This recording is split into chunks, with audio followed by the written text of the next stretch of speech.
Dando seguimento ao nosso conteúdo, agora a gente vai estudar o remédio constitucional denominado habeas data. Habeas data tem previsão constitucional no artigo 5º, inciso 72. Então, depois eu peço que vocês leiam o inciso 72, mas eu praticamente copiei ele ali no material de apoio, que a gente vai fazer a leitura em conjunto. Será concedido habeas data, né? Isso, quando eu digo será concedido habeas data, significa quando ele vai ter cabimento, quais são as hipóteses em que vai ser possível impetrar o remédio constitucional denominado habeas data. Hipótese A, para assegurar o conhecimento de informações relativas à pessoa do impetrante, constantes em registros ou banco de dados de entidades governamentais ou de caráter público. B, para retificação de dados, quando não se prefira fazê-lo por processo sigiloso, judicial ou administrativo. C, anotação de dados nos assentamentos do interessado. Então, essas são 3 possibilidades, as 3 hipóteses de cabimento do habeas data. A letra A e a letra B são hipóteses que vocês vão encontrar na Constituição no inciso 72, né, que são as questões de conhecimento de informações e retificação de dados. A letra C, ela não está na Constituição Federal, mas ela veio disciplinada da Lei 9.507 de 97, que é a lei do habeas data. Essa nova modalidade, essa nova forma de cabimento, que não veio na Constituição, mas veio por meio da lei do habeas data, é a possibilidade de anotação de dados nos assentamentos do interessado. Então, afinal, qual é o cabimento? Para que serve o habeas data? Habeas data, vocês têm que imaginar que é o HD, né? Como a própria sigla do habeas data é HD. O que é o HD? O que vocês armazenam no HD de vocês? Vocês armazenam informações de vocês. E é para isso que serve o HD, o habeas data. Habeas data, ele se refere ao direito de informação. Direito de informação. Como assim direito de informação? Toda vez que vocês forem solicitar a um órgão público, a alguma entidade governamental, uma informação que diga respeito a vocês, e essa informação ela for negada por essa instituição governamental, por esse órgão público, vocês podem recorrer por meio do remédio constitucional chamado de habeas data. Então, enquanto lá no habeas corpus, HC, a nossa palavrinha principal era locomoção, no habeas data, a nossa palavra principal é informação, direito de informação. Lembrando, então, para não me esquecer, da sigla HD. HD é onde a gente armazena as nossas informações. Portanto, o habeas data se refere ao direito de informação, quando esse direito ele for violado, quando ele for negado. Embora se trabalhe que o núcleo central do habeas data é o direito à informação, não é só para garantir a informação, né, uma informação de vocês a um referente órgão. Também serve o habeas data para vocês retificarem os dados de vocês. O que significa retificar os dados? Para vocês alterarem os dados de vocês que estão em alguma entidade governamental ou algum órgão público, né? Suponhamos que vocês vão em algum órgão público, vamos imaginar o Serasa, que é os exemplos mais correntes que a gente vê em questão de habeas data, e uma informação de vocês está equivocada, está errada, e vocês desejam alterar aquela informação, retificar aquela informação.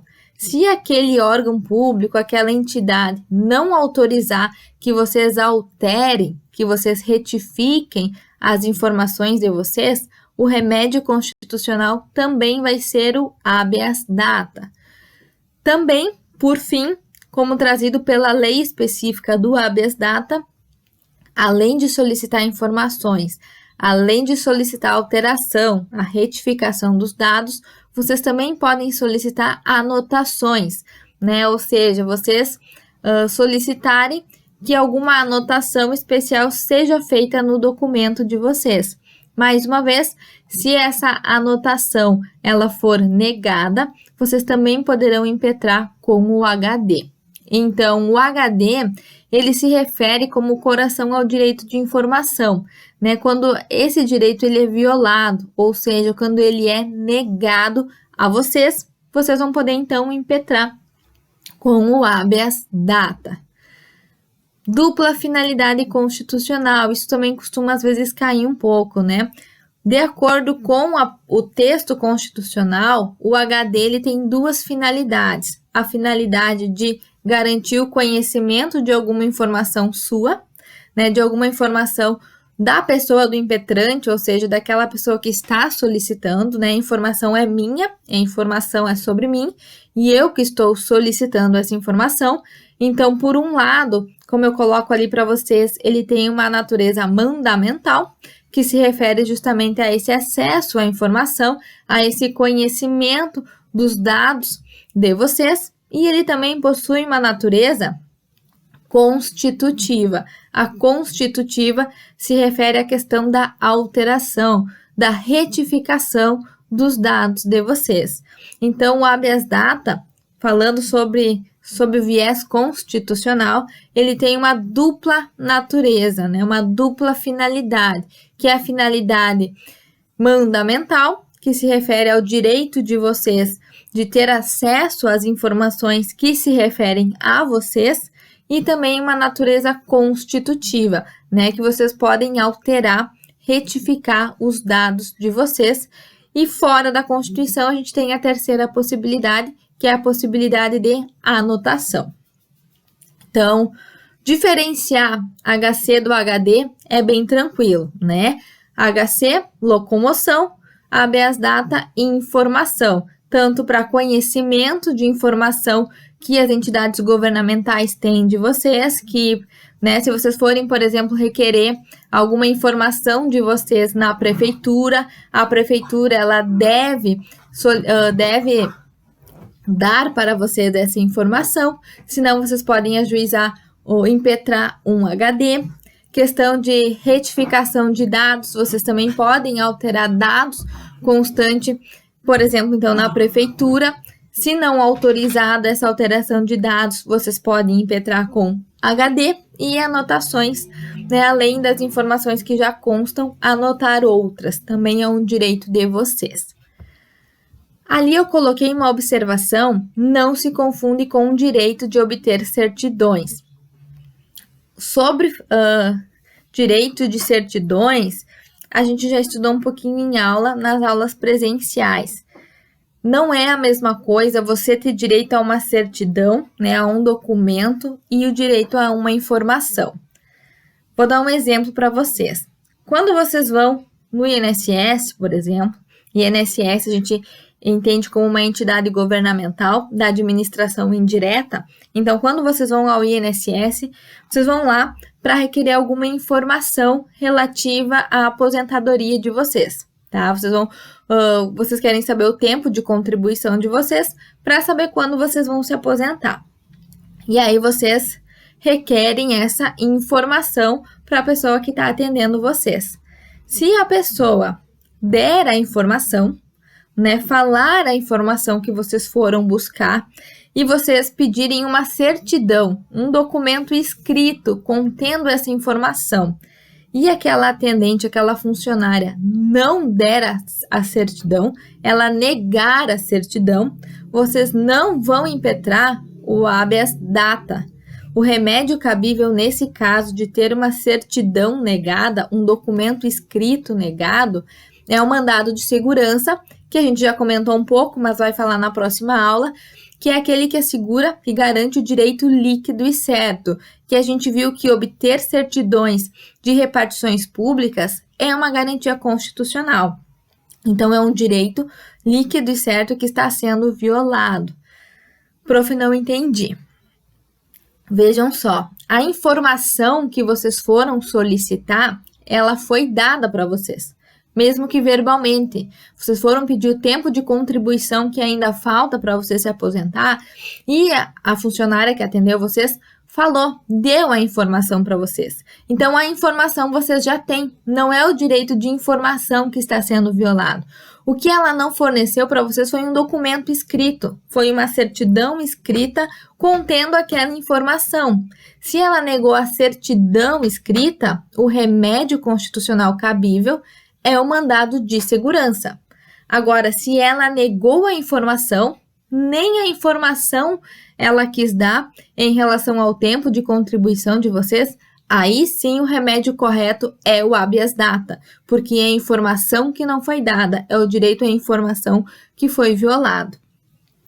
Mudando de exemplo, se vocês forem ao INSS requerer a alteração de algum dado de vocês, vamos supor que está dando erro, que está contradizendo um dado lá do INSS com o dado que tem na empresa de vocês. E o dado que está incorreto é o do INSS. E aí vocês vão lá no INSS pedir a retificação dos dados, a alteração daqueles dados que estão incorretos. Se o funcionário que atender vocês não deixar que se faça a alteração, também o remédio cabível é o habeas data, porque vocês têm direito de alterar, de retificar os dados de vocês constante em órgãos públicos e em entidades governamentais.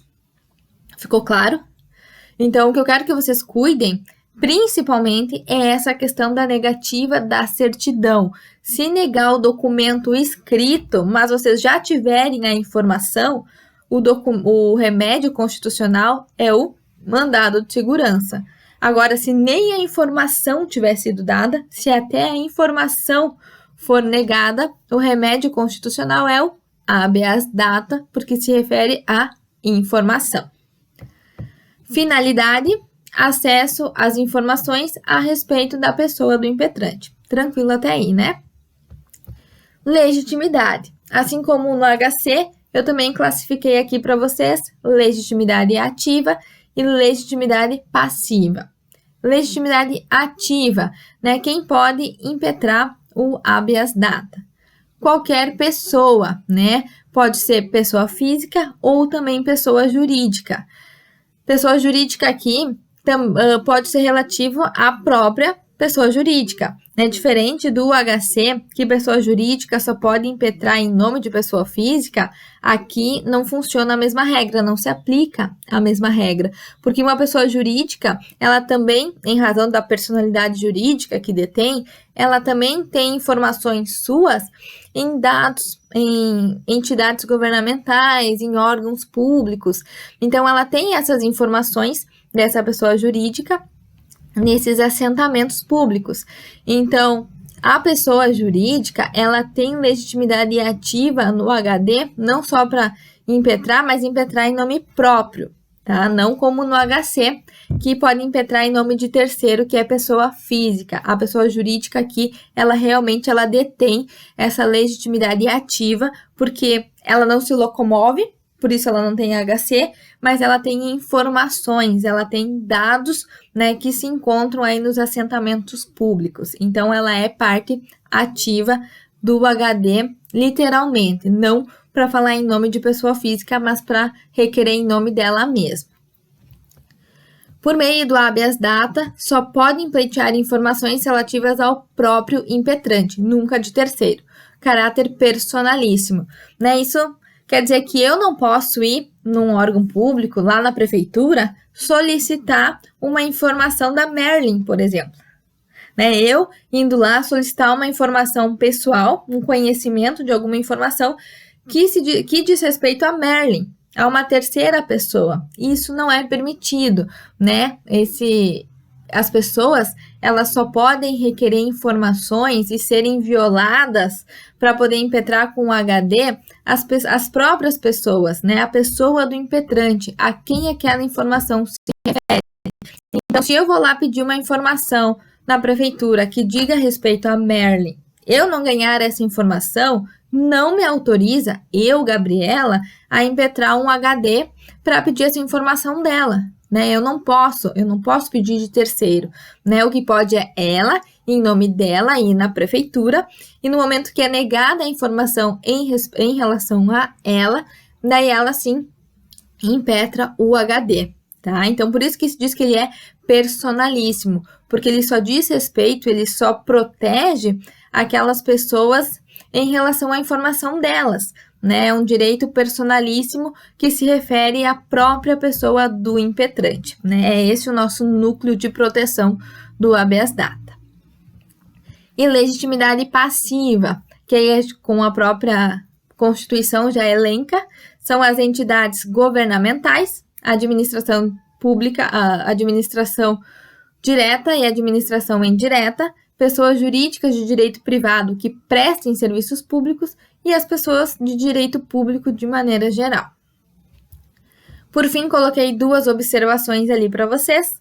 Assim como o HC, o habeas data também é gratuito, ou seja, também é de graça, também não se cobra para impetrar o HC, mas, diferente do HC, o habeas data exige advogado.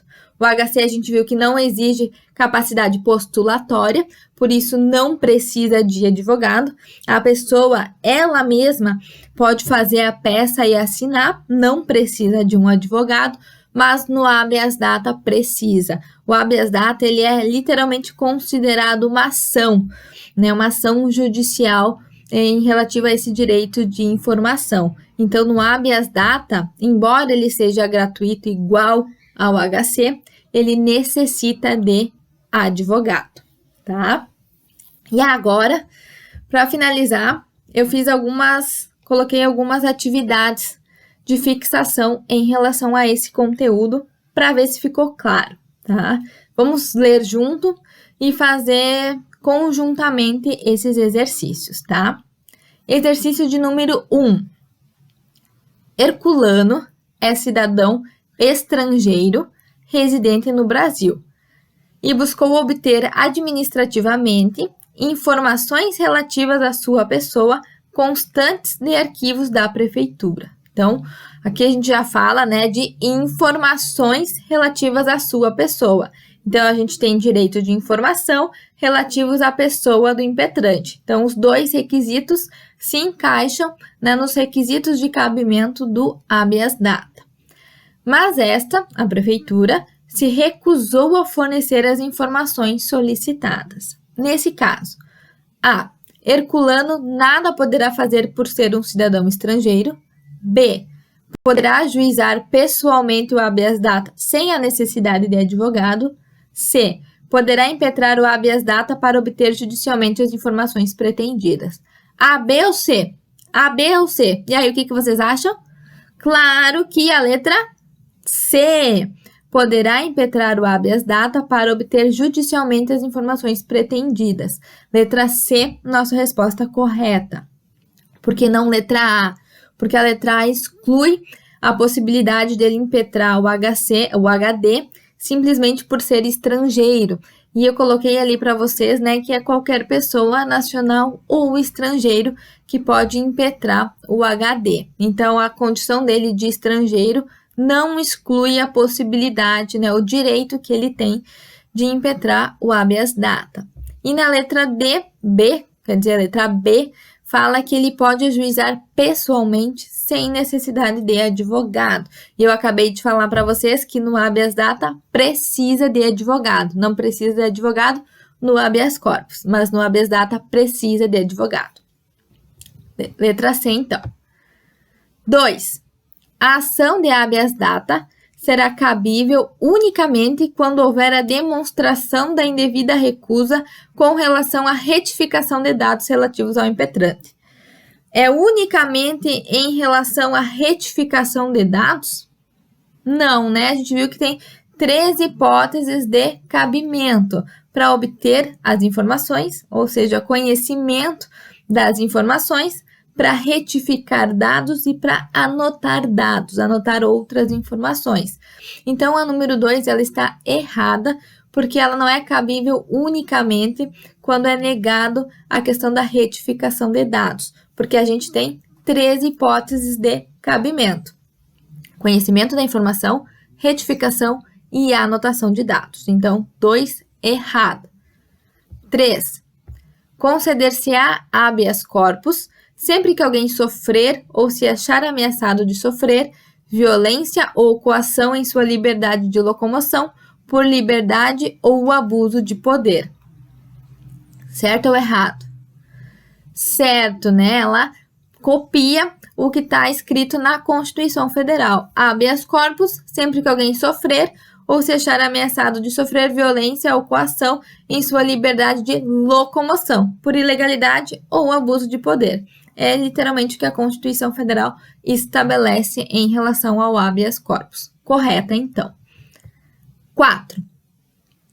Os estrangeiros também gozam de legitimidade para a propositura da ação do habeas corpus na sua língua materna.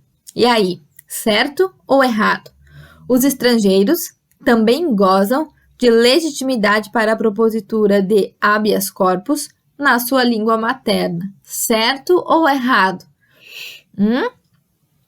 Errado, né? Por que que tá errado? Pela frase final, né? Pelo que diz no final, na sua língua materna. Esse é o erro dessa alternativa. Os estrangeiros podem impetrar HC? Sim, né? O HC abrange todo mundo. Literalmente, o HC, ele abraça qualquer um do povo, inclusive os estrangeiros. Só que a gente viu que, embora o HC ele não tenha um procedimento específico, né? Uma forma rígida, já estruturada, a gente viu que ele precisa ser no vernáculo, na língua portuguesa. Isso significa que não pode ser na língua materna no estrangeiro, né? Se for um alemão que vai impetrar o HC, embora ele não saiba português e vá fazer o HC em alemão, ele precisa que alguém traduza para o vernáculo, traduza para a língua portuguesa, porque é uma exigência estar no português. Então, ela está errada porque ela atribui ao estrangeiro a possibilidade de fazer o HC na língua materna, né, desse estrangeiro, o que não é admitido porque ele precisa estar no português. 5. Na hipótese de abuso de poder, tanto as autoridades públicas quanto as particulares podem ser autoridades coatoras, o que não ocorre no caso de ilegalidade. Vou repetir. Vamos lá. Na hipótese de abuso de poder, tanto as autoridades públicas quanto as particulares podem ser autoridades coatoras, o que não ocorre no caso de ilegalidade. Certo ou errado? Isso a gente viu na aula passada, não é? Abuso de poder só pode ser cometido por autoridade, não por particular, porque particular não tem poder, não tem como ter o abuso de poder. O que pode, tanto para particular como também para autoridade, é a ilegalidade, né? A ilegalidade ela pode ser cometida por particular e pode ser cometida por autoridade. Mas o caso de abuso de poder, ele só pode ser cometido por autoridade, não por particular. Por isso que a 5 ela está errada, porque ela diz que o abuso de poder, ele pode ser praticado, cometido tanto por autoridade quanto por particulares. Mas, na verdade, o que pode ser cometido tanto pelas autoridades como também por particulares são casos de ilegalidade, porque abuso de poder, mais uma vez, somente as autoridades cometem, né? Particular não tem abuso de poder. 6.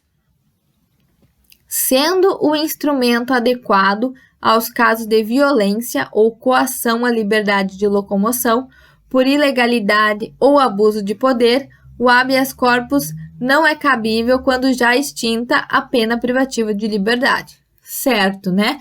Elenquei ali para vocês casos que não cabe o HC, e esse é um caso que não cabe HC, quando já extinta a pena privativa de liberdade. Correto. Por fim, número 7. Não é admitido o uso de HC de forma preventiva. Errado, né, pessoal? A gente viu que tem duas espécies de HC. o preventivo e o repressivo. E é admitido na modalidade preventiva, tanto é que aquele caso de ofensa indireta ao direito de locomoção, ou seja, quando ocorre a quebra de dados fiscais ou quebra de dados bancários, é possível impetrar o HC, e esse HC ele ocorre na modalidade preventiva. Então, pessoal, por hoje era isso. Terminamos o HC, o habeas corpus, começamos e terminamos o habeas data. Então, 2 remédios constitucionais já foram estudados. Próxima aula, mandado de segurança. Mandado de segurança, dentre os remédios constitucionais, é o que mais cai, porque ele tem bastante súmula, bastante detalhe, e dependendo da forma como a questão cobrar, é bem fácil de se confundir em relação aos outros remédios constitucionais. Espero que tenha ficado claro o conteúdo da aula de hoje. Releiam esses exercícios, essas atividades, né? Embora eu tenha lido com vocês e feito, mesmo que rapidinho agora na aula, releiam, né? Tentem compreender e fixar bem esse conteúdo. Estou sempre à disposição de vocês, me procurem para tirar dúvidas. Um grande beijo e até semana que vem!